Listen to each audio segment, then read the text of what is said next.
So she said, oh, well, you know, I'm unmarried, and this wouldn't be very cool. And he said, well, don't worry, I'll make it so that nobody will see anything. And he made fog descend on the river so that nobody could, really thick fog, nobody could see anything. And she said, she was very intelligent, so she said, well, one more thing. I have this problem with my body odor. And he said, that's okay, I'll give you a benediction so that your body will smell very beautiful. So then, right there, they conceived Vyasadeva in the boat in the middle of the river. And as a result, then she became fragrant for miles around, like flowers. Wherever she went, people would smell like roses. It's coming from her. And then, actually, she was betrothed to become the wife of Maharaj Shantanu. But in those days, see, this was back in the Dvapara Yuga. In those days, sages had a great deal of freedom. And if they wanted to create a son in the womb of somebody's wife, you know, that wasn't a problem. That was the Vedic age. Because they knew, they could see, oh, God wants to come this way. You know, he wants to come through this woman's womb. And so, of course, God doesn't take birth in the ordinary way anyway. He appears in the mind of the father and then is transferred to the heart of the mother. This is described in Krishna book. So when Vyasadeva appeared, it wasn't by an ordinary process of seminal injection. It was by a spiritual process. And that's how the incarnation of God appears. Begotten. What's that? Begotten. Begotten, not made. Exactly. So Parāṣara also wrote a very wonderful book called Śāstra. Śāstra means, of course, the book of religion. It also means religion is a weapon. Dharma's astra. Astra means weapon. And in this, he wrote, here's a quote from Srila Prabhupada's translation. We, you, I, and various other living entities are all transcendental, although now we're in material bodies. Now, according to our different karma, we are fallen into the ways of the three modes of material nature. As some are on higher level, some are in the lower levels. The higher and lower natures exist due to ignorance and are manifested in an infinite number of living entities. But the infallible Supersoul remains uncontaminated by the three modes of material nature because he is transcendental to all material qualities. This is a quote from the purport of Bhagavad Gita 13:5. So we can understand that Parāṣara is not an ordinary human being. He was an empowered sage. He was a self-realized Vedic spiritual master. So everything he did was extraordinary. His speaking to Maitreya about astrology was extraordinary, as you'll see when we get into Brhat Parasara Hora Sastra.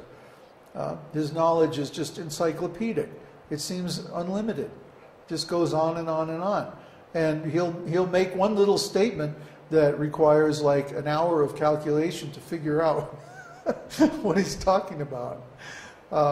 So he's extremely intelligent and perceptive. Another thing that Parāṣara did was that he cursed Duryodhana to lose the battle of Kurukshetra. The story is, as you know, the sons of Pandu, the Pandavas, were supposed to be the kings.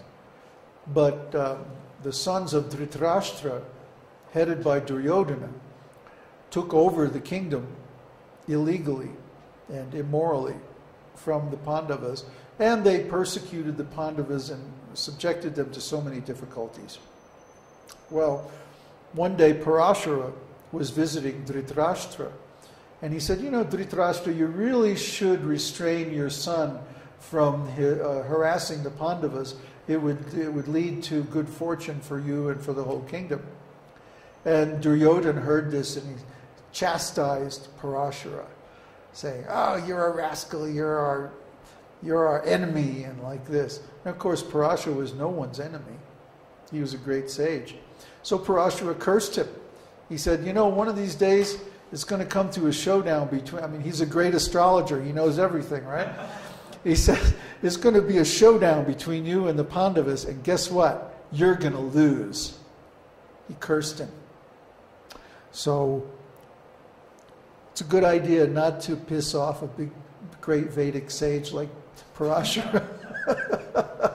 You're just liable to get cursed.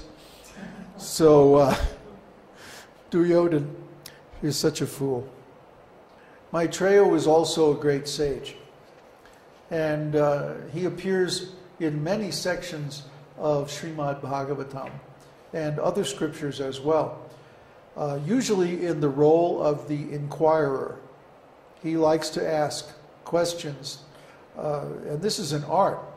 How to ask questions so that the self-realized souls are inspired to deliver spiritual knowledge that leads to liberation and freedom.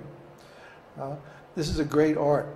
And this art is celebrated in Srimad Bhagavatam, and we find that Maitreya, in many different sections, is acting in the role of the aspirant, asking questions. And he does this very expertly, so as to inspire them to bring out the real Vedic knowledge for the benefit of everyone. So all this material, by the way, is covered in the Introduction to Jyotish course in the first section, which is BPHS Chapter 1, Shlokas 1 through 4.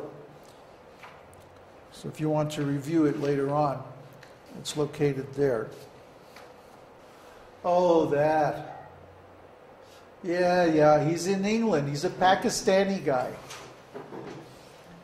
It comes from Buddhism. In Buddhism, the next appearance of Buddha is supposed to be named Maitreya.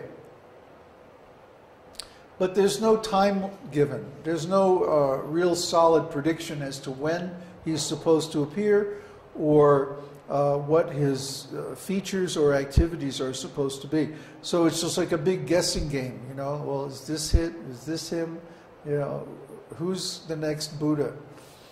And for a while there, Rajneesh was saying he was the next Buddha. L. Ron Hubbard has even claimed to be the next Buddha. So, any rascal who wants to be, wants some notoriety can say, "Oh, I'm Maitreya Buddha. I'm the next incarnation," and they're trying to build up some buzz about him and everything. But who knows? He probably works for MI5. It's just a big rascal deception. Yeah, typical impersonalist. Hey, I'm God, worship me. A real impersonalist wouldn't talk like that. Okay, so let's go on. The next section talks about the conditions for receiving the teaching. And basically, these are the same as the conditions for initiation in the lineage of the esoteric teaching. For example, let me read these shlokas because they're very pregnant with meaning. Maharshi Parāṣara answered, "O Brahmana, your query has an auspicious purpose in it for the welfare of the universe. Praying to Lord Brahma and Sri Saraswati, his power and consort, and Surya, the leader of the grahas and the cause of creation, I shall proceed to narrate to you the science of Jyotish as heard through Lord Brahma. Only good will follow the teaching of this Vedic science to the students who are peacefully disposed, who honor the preceptors and elders, who speak only truth and are God-fearing. Woeful forever, doubtlessly, will it be to impart knowledge of this science to an unwilling student, to a heterodox, and to a crafty person. So Parāṣara is making it very clear here that the Brahminical principles have to be observed in the study and practice of Jyotish. This is not something to play around with. This is not for kids. This is real power, and it has to be respected. As I described earlier, the people who have tried to make Jyotish into a business are suffering. And I don't like to say that. I don't like to see it either, because some of them are my friends or people that I've known for a long time. But after all, the warning is very clear right here in the Jyotish source